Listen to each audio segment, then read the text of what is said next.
whereas what the goal was to make the combat more engaging.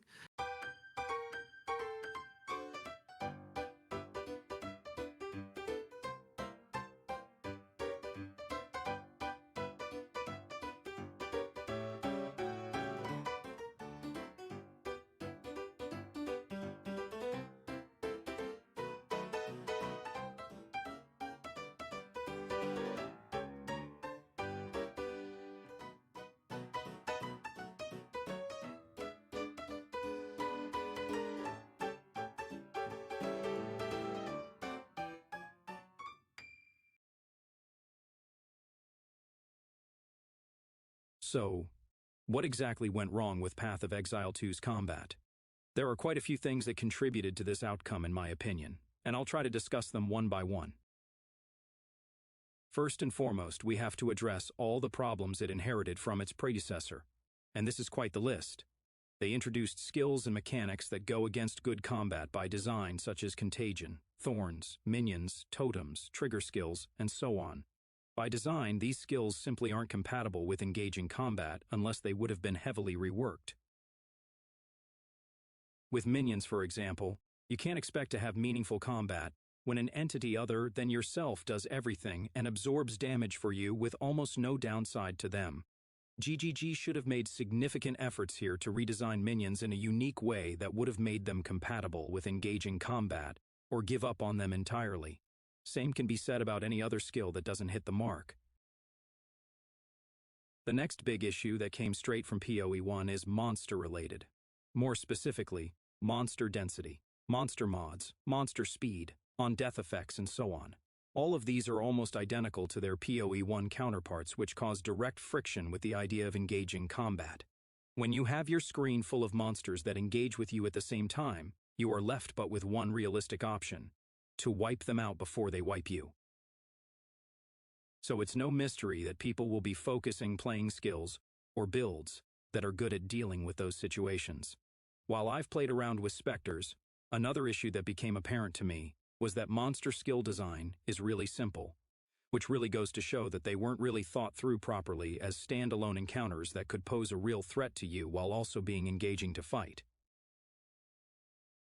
What this means is that even if they were to reduce monster density, make them deal more damage, and have higher health pools, that wouldn't really translate into more engaging combat. Unless, of course, they redesign them to be much more complex creatures to fight with well-telegraphed abilities, much more similar to bosses, really. Another side effect of having your screen full of mobs is, of course, a severe lack of visual clarity. Monster mods the way they are now are also a terrible decision for engaging combat. They should have been approached in a completely different way. I'd argue that the best decision for mods would have been to be approached similarly to a player, and by that I mean that mods could have given monsters different abilities based on their individual type, not some random stat boost. And since we're talking about random stat boosts, let me bring up an issue which is perhaps the most puzzling one to me. More multipliers, specifically on support gems. Why is it puzzling, you ask? We ended up having supports mostly exist as a way to boost your damage directly, which is cool, but there are plenty of other mechanics in the game that also boost your damage, so we don't need to use the support gem system for that.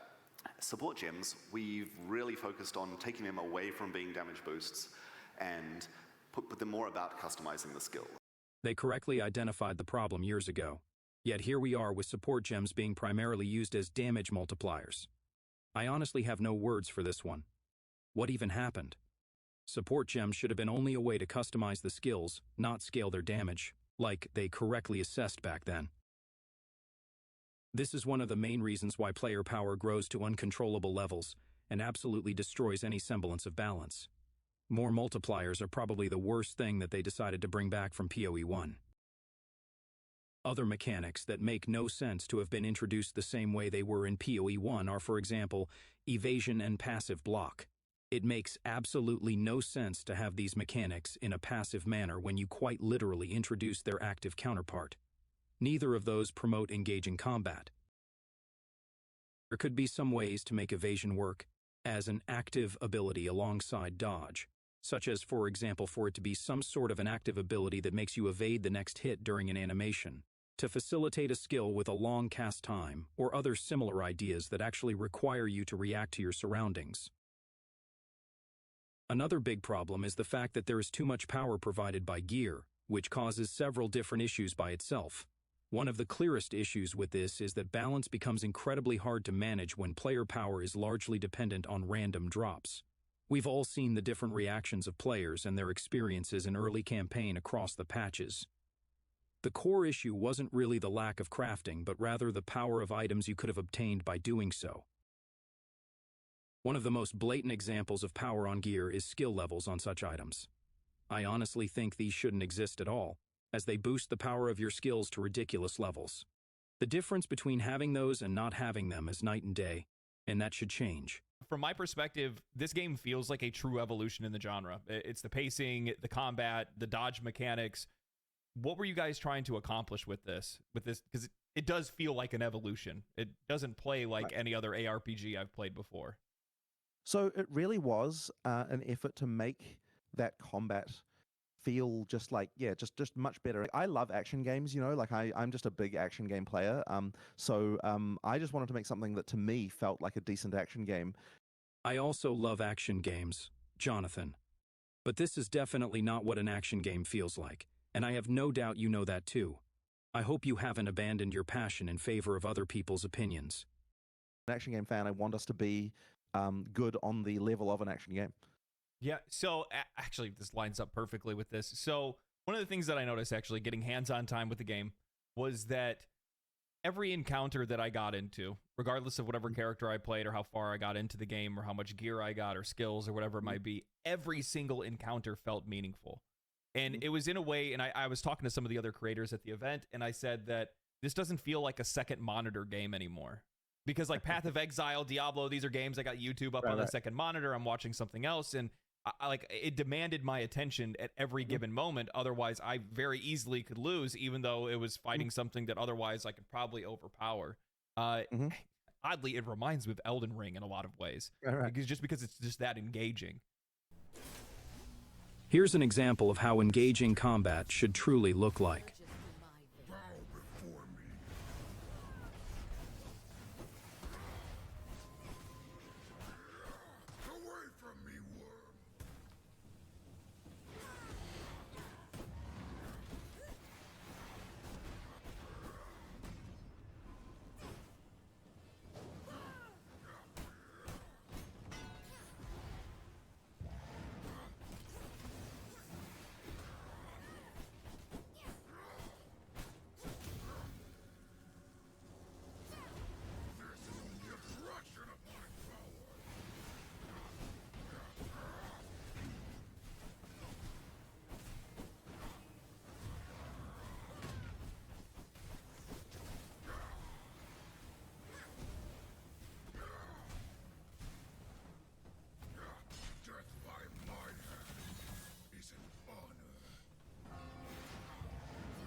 I realize this game doesn't have the same level of customization as PoE does, but neither was it created by a studio with experience and funding such as yours.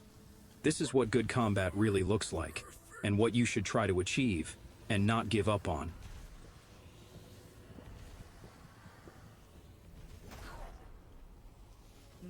The closed betas were not doing. And I was kind of like, Jesus Christ, it's a fly.